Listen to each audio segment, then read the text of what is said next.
So I think it is extremely likely that Howie Roseman trades up in the first round of the 2025 NFL Draft. Who would he target? I have 5 key candidates coming up next right here on Locked On Eagles.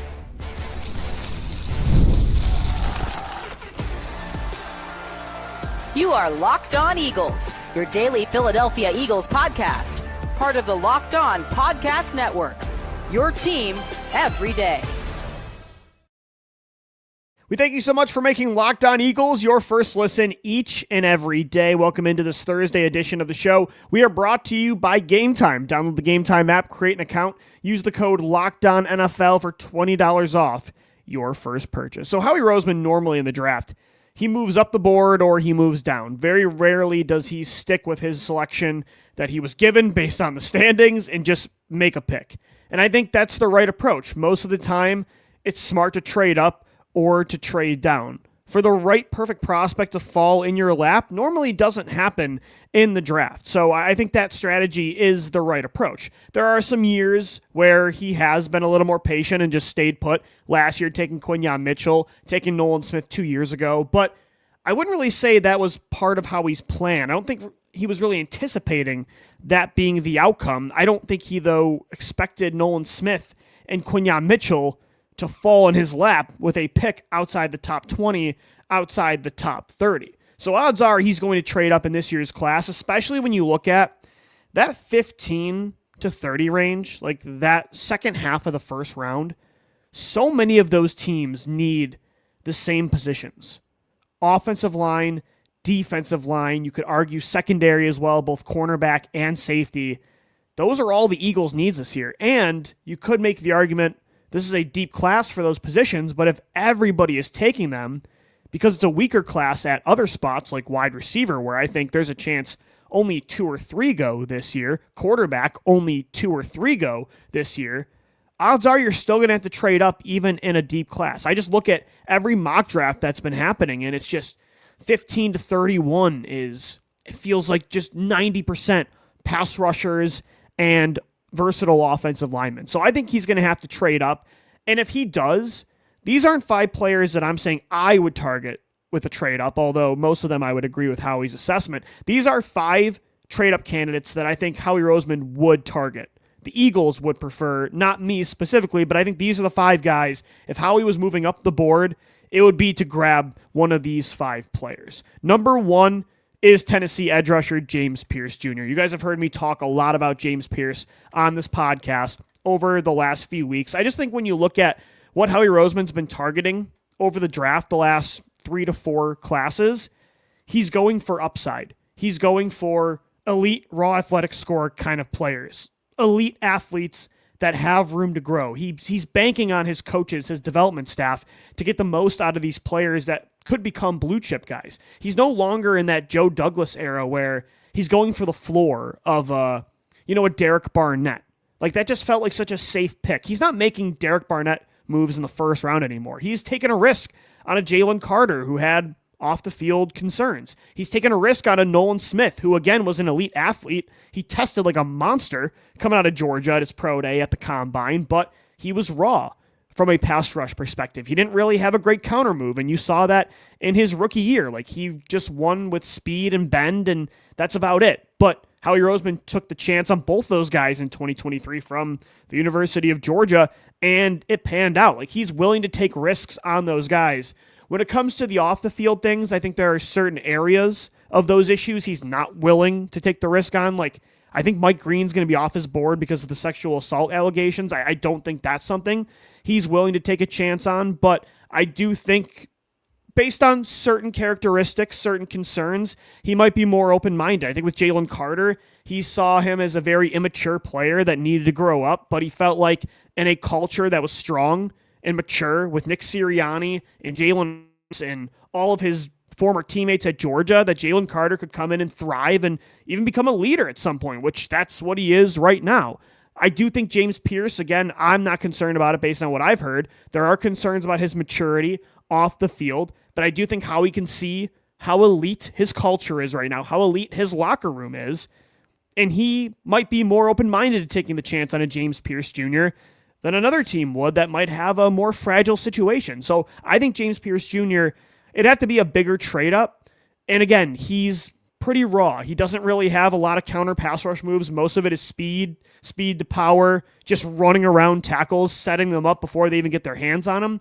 But he has the build of an elite prospect, and he gets to the quarterback. He had the third highest pass rush win rate in 2024. So, of course, that's my guy, and you guys know that, but I think it could be Howie Roseman's guy as well. The reason he's my guy is because I think the Eagles would really like him. I think he's perfect for the Eagles. That's why I personally like him. So I think James Pierce Jr. at number 1 makes a lot of sense for trade-up candidates. Number 2 is Ole Miss defensive tackle Walter Nolen. You could make the argument Walter Nolen could come in year 1 and make the biggest impact of any of these players. Because although I really, really like Moro Ojomo, Walter Nolen, I think, could get to another level as a pass rusher. Like, I think he could be 2024 Milton Williams. I don't want to say Moro Ojomo can't be that guy, and he showed a lot of flashes last year of that potential, especially next to Jalen Carter when he's getting those mismatches, when he's getting those one-on-one looks. But Walter Nolen blew up last year at Ole Miss, and I think that is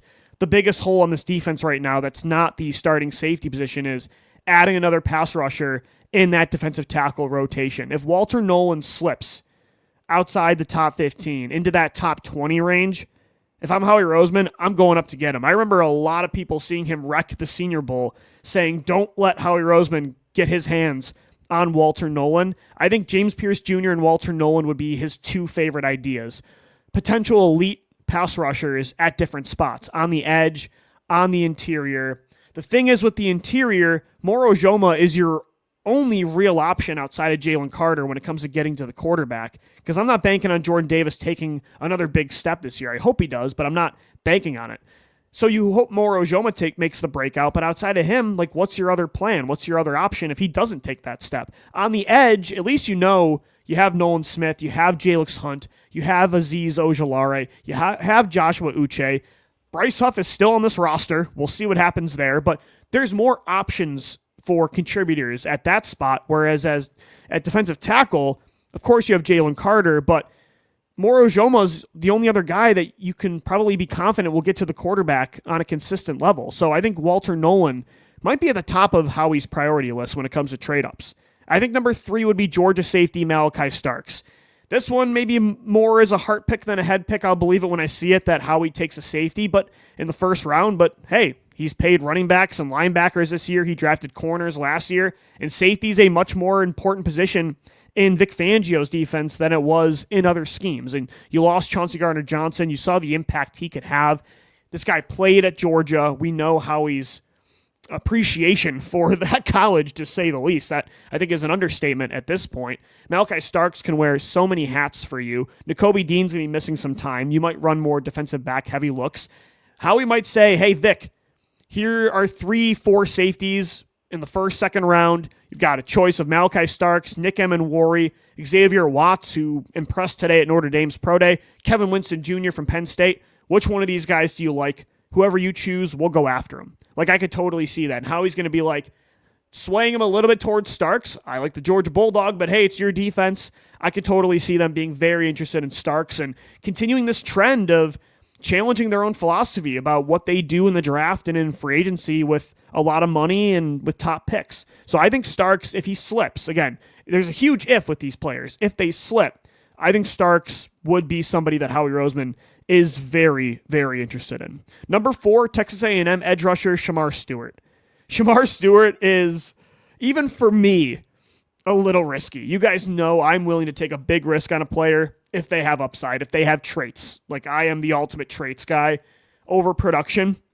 But Shemar Stewart's production is so bad that this is a massive risk. Like, yes, this is a 90th percentile athlete coming downhill, like 4.5 speed, elite vertical, elite long jump, has a 98th percentile wingspan. I mean, the guy's huge. He's 6'5", 275, 280 pounds. Like, he looks the part. He looks like he could be Myles Garrett if you develop him right. But it's very, very risky. You're really trusting your coaches with this one, but Howie Roseman does take big swings on these kind of players. But when you look at the production, again, it's concerning. A 27% missed tackle rate. That's not good. He struggles when he has to change direction. Like, his bend is not incredible. He didn't have more than 1.5 sacks in 3 straight years. Like, you have to eventually get to the quarterback. There's a lot of times he got to the quarterback, like his pass rush win rate was not bad, but the quarterback would slip out of his way. Like, he would not finish plays, and that's concerning. But the traits are there, and in a loaded class, maybe Shemar Stewart slips a little bit because teams prefer a James Pierce or a Donovan Jackson or a Mike Green, and he's in striking distance for Howie. I could see it. It's a lot riskier than even like a Nolan Smith a few years ago or Jalen Carter. This is a lot of a projection. This is a big-time projection, but I could see Howie doing it, like trusting his coaching staff. He likes to take big swings on upside. He knows that he's not going to need Shemar Stewart to be a savior of his defense this year. Like, he can come in and be a role player, be a situational pass rusher, and you don't have to thrust him into this massive role early on. I feel like he might think this is the exact kind of support system Shemar Stewart needs to develop into a legitimate player and to meet that upside. I could see him being intrigued, but it is very, very risky. Number 5, South Carolina safety Nick Emenwari for the same reasons as Malachi Starks. Vic, here's those 4 safeties. Which one do you like the best? I really like Emenwari. I'm not sure how they'll feel about him, but I think the Eagles could be very interested in one of those top 2 safeties in the draft this year, especially if there's a run on other positions and there's just not a lineman that's worth going up for or that's going to fall to 32. Maybe you see the safeties as the best player available, and they also fit your top immediate need on defense. I think those are your top 5 guys to consider in a trade-up. James Pierce Jr., Walter Nolan, Malachi Starks, Shemar Stewart, and Nick Emenwari. All right, guys, coming up next right here on the Locked On Eagles podcast, I've been thinking a lot about a repeat in 2025, and where my head is right now for a repeat, my desire to win back-to-back Super Bowls compared to where I was mentally after Super Bowl 52, after that win. I want to get into why I actually care less about a repeat now than I did then. So that's coming up right here on the Locked On Eagles podcast on this Thursday edition of the show. This episode of Locked On Eagles is brought to you by Gametime. Imagine watching your favorite team live, feeling the energy of the crowd, and witnessing unforgettable moments. There's nothing like experiencing a big game in person. I know it. I was at the 2022 NFC Championship game, one of the best days of my life. Getting tickets shouldn't be stressful. That's where Gametime comes in, making it easier than ever to grab last-minute seats at unbeatable prices. Gametime picks, curates easy-to-find, better value tickets to sports, concerts, comedy, and theater. The lowest price guarantee on Gametime will also credit you 110% of the difference if you find a better price on another platform. Plus, they have peace of mind with seat views before you buy, no surprise fees, and, of course, the lowest price guarantee. You can book with total confidence. So download the Gametime app, create an account, use the code LOCKEDONNFL for $20 off your first purchase. Take the guesswork out of buying tickets with Gametime. The code is LOCKEDONNFL for $20 off. Download Gametime today. Last minute tickets, lowest price guaranteed. All right, thanks so much for making Locked On Eagles your first listen each and every day. So I was thinking about this today. I was out for a walk just thinking about the Super Bowl run and what to expect in 2025 after a quiet free agency, what's to come in the draft next month, less than a month away from the draft, which is unbelievable, and just the Eagles' chances of repeating in 2025 and how much I care about that, like my desire. And that sounds ridiculous. And for if anyone's watching this from a team that doesn't have a Super Bowl, they're going to be rolling their eyes through their skull. But I did think about it, like compared to when they won the first Super Bowl in 2017, how badly do I want this repeat compared to that one? I'm not going to lie, I cared more about a repeat in 2018 than I do in 2025. Like, I really wanted that team to run it back and find that magic again. And I really thought they were going to pull it off. When the Saints missed that field goal in the divisional round and they were driving down the field before Alshon dropped the ball, I was thinking to myself, oh my God, it's happening again. Like, I really, really cared. And not that I don't want them to win the Super Bowl next year. I think this Eagles team has dynasty written on them. Like, this is the first time in Eagles history that one of their cores has a legitimate chance to be a dynasty in the NFL. And it's very hard. Winning back-to-back is very hard. There's only been 2 teams that have done it this century. I should say in the 21st century, the New England Patriots and the Kansas City Chiefs. Like, it is not easy. Of course, you want them to do that and make history, and this core has the potential to do that. But at the same time, I wanted it more in 2018. Why? I think there's like three main reasons. Number one, I kind of feel satisfied. Of course, you always want more. You always want your team to win a Super Bowl. But right now, my cup is kind of full. I don't know how you guys feel about this, but this ring especially meant so much to me personally. That not winning next year would I don't want to say it'd be okay. It would be a disappointment. It depends on how the season would end. Like, I don't want it to end like 2023. No, I want them competing for a Super Bowl. But if they don't get it, am I going to be devastated? Right now, gun to my head, I'm saying no. My cup is kind of full. Like 2 Super Bowl rings and 3 Super Bowl appearances, I should say, in less than a decade. It would be hard to cry over spilled milk next year if they don't get it done. And of course, it would be awesome to see this team become a dynasty, to win back-to-back Super Bowls. But they have had so much success in less than 10 years in this 8-year run that I feel really good about what they've accomplished. And especially that main story arc after losing in 2022 in Super Bowl 57 to avenge that, to stop history, to stop a three-peat and beat the Chiefs in the fashion they did with a roster that I've never been a fan of an Eagles team more. Like, they had so many players that I just was in love with from a evaluation perspective, through the draft, through free agency. Like, Howie built the team that I would want to build, that would look like a team that I would build in Madden, right? And that team won it all. And it was the style of team I like too, like a younger team on defense with elite cornerback play and elite receivers and homegrown talent. And this Super Bowl meant so much. And it was so historic. This is one of the best teams in NFL history that got it done. And again, like I said, stopped history, that if they don't get it done the following year after that monumental moment, I don't know. I think I'll be okay. And another reason that I wanted it more in 2018 is this window feels more open. This team is younger than that team. I feel less urgency. And of course, windows open and shut in the NFL just like that, and teams can age really quick. But I feel very confident in this core on offense and defense and Howie Roseman's ability to adjust on the fly, that they're going to be competing for titles year after year, especially in a conference that is not as loaded as the AFC is when it comes to star quarterbacks. I think every single year for the foreseeable future, the Eagles are going to be looking like on paper one of the best teams in the NFC, a top 2, top 3 contender, or at least a division favorite in the NFC East. I'm not worried about Washington, really. I'm definitely not worried about Dallas and New York. So I think they're going to have more cracks at this thing. Or at least I have more faith that they'll have more cracks at this thing. Whereas the 2018 team was old. They were the oldest team in the NFL. And the moves he was making, he was going all in on that win now window. Let's win it. Let's win back-to-back, or let's try to win it in the next 2 years. With this older core, let's just keep complementing those players instead of adjusting the core. We're going to add just smaller pieces around them and run it back. That was their mentality back then. So there was more urgency from the team, so you felt that urgency yourself.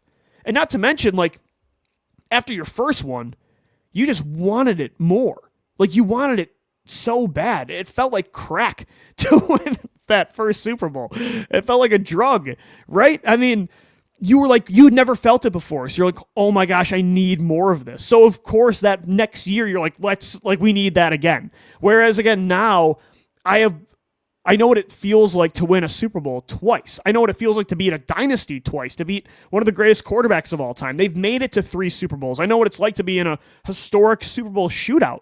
We have gone through so many amazing things as Eagles fans at the highest level in under a decade that, again, I feel more satisfied. I'm not chasing that high as much as I was. And I'm sure when the season starts, this is all going to be different. I'm going to be a crazed lunatic when they lose a close game week 3 because they didn't pass well enough. I know you guys know that's coming, but I don't know. That's just where how I stand right now with the repeat talk. Of course, I think they can. They have a much better chance to repeat this year. And of course, you want them to do it and start that dynasty. But I do think, comparatively speaking, when you're just in a vacuum comparing the 2018 season to 2025, at least as of right now, March 27th, recording this, I do think then I had more of a desire to get that done, more of a thirst for it than I do right now. And the other reason, too, was the Carson Wentz of it all. I felt at the time it was extremely important to make a run with Carson that you had made with Nick Foles, because that was going to be, it was supposed to be your guy long term. And it felt like, 2017 was magical, but it was a one-off. It wasn't the start of something sustainable and the start of something like the new norm, as they said, until number 11 did it himself, because he was going to be the one constant of that core, because everybody else was old. And you didn't know how long Malcolm Jenkins was going to be on that football team, or Jason Kelsey, Jason Peters, Nigel Bradham, Brandon Graham, Fletcher Cox. Like, those guys were still in their prime, but they weren't young. They weren't 23, 24 years old like a lot of this football team is, or most of this core is under the age of 26. So because of those reasons, even like Carson Wentz being a part of it, like, you needed to see your franchise quarterback be capable of making that run to truly believe that that was the start of something new, like that was the new norm. And so for a lot of those reasons, I feel like compared to the two, again, I still have a massive desire to win a Super Bowl this year and to repeat as champs. Like, that would be an unbelievable new experience that we've never faced as Eagles fans. So in that way, that's one thing that we really do want to cheer for that we've never felt before. So it is a new experience, I guess you could say, that we've never felt. But I feel like that year there was more of a thirst for the repeat than right now. I don't know what you guys think about that, but that's currently where my head's at, just because, again, I feel like they're going to have so many cracks at this thing. And I think Howie Roseman feels that way too. And I think that's reflected by a lot of his moves in free agency, where I'm not saying he's punting on this year, but he's doing some maintenance to make sure that he can take big swings as well in 2026 and 2027. He's making sure this window is prolonged. It stays open for a longer period of time than it did last time. All right, guys, coming up next right here on the Locked On Eagles podcast, let's talk prospect versus prospect. As we do every Tuesday and Thursday, we talk trade-ups in segment 1. We're going to run the wheel of random prospect names, 2 players. Who would you prefer to trade up for the most in the first round? We'll get into that coming up next right here on the Locked On Eagles podcast.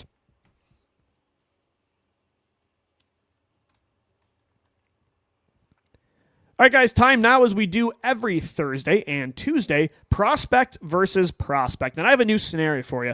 The Eagles, as we talked about, very likely to be trading up or trading down from the 32nd overall pick. I think there is a very small chance that they are picking at 32. I just can't imagine it happens. They're going to do one of the two, move up, move down. Like, one of those scenarios is going to play out. I think they'll likely trade up for a prospect that falls from the defensive line or the offensive line. Maybe a safety. I would love to see it for a Malachi Starks or a Nick Emenwari. We'll see if Howie Roseman feels the same way. But I do think they'll trade up. If they do, who would you want them to trade up for most? Well, let's do the random wheel of prospects. Let's pull up 2 prospect names, and then when the random wheel picks those players, I'll decide who I would want the Eagles to trade up for between those 2 guys. So let's spin it time.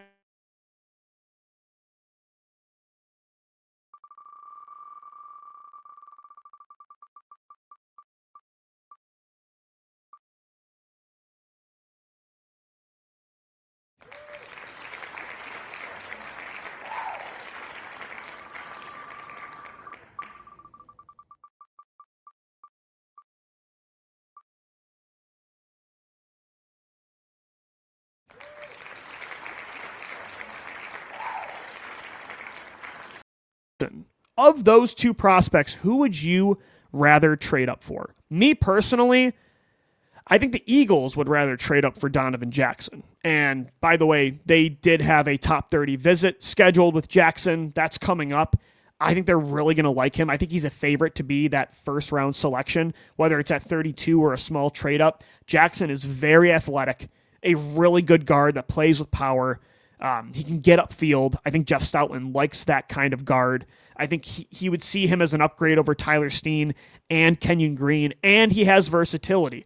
Last year, when Simmons went down at left tackle, Jackson moved over to left tackle. So he has played left guard. He has played left tackle. I believe he would transition well at right guard. Would you see him as the long-term heir apparent to Lane Johnson at right tackle? Maybe, like, he has the versatility, he has the traits to do so. Or maybe you see him as the high-end right guard starter to replace Tyler Steen, and maybe he's a swing tackle in the future. Or then this allows Tyler Steen to be that new swing tackle that you had Like last year, for instance, or like your new big V is Tyler Steen because you got Donovan Jackson. I think the Eagles would trade up for Jackson.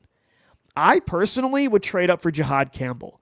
I really like Jihaad Campbell. I like the pass rushing ability, the length, the speed, the range, the coverage ability. I think he's the only linebacker worth drafting in the first round this year.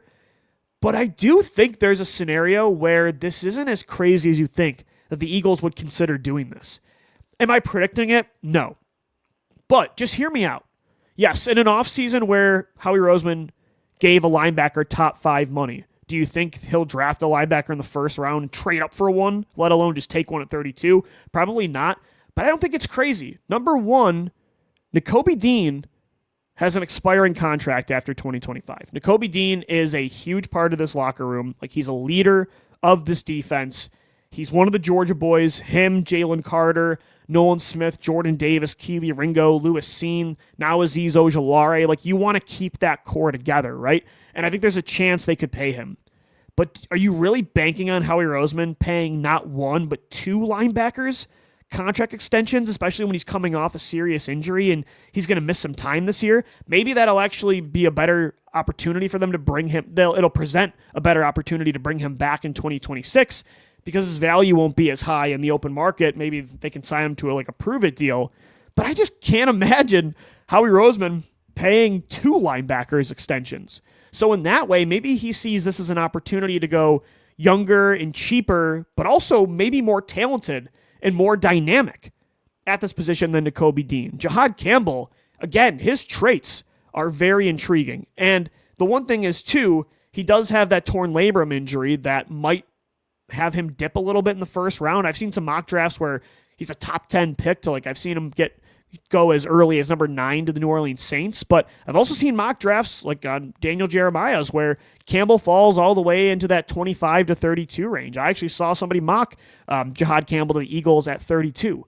Would it be so crazy to say, let's get 4 to 5 years of inexpensive top-tier linebacker play next to Zach Bond, and by the time Campbell is up for a new deal, you're not going to give Zach Bond a second contract anyway because he's 28 years old already. Or maybe you have all 3 of these guys. You have Bond, you have Campbell, you have Dean, and maybe Dean and Campbell are the future. After a year or 2 with Bond, you move forward with Dean and Campbell. I don't know. I don't think it's crazy. Am I predicting it? No.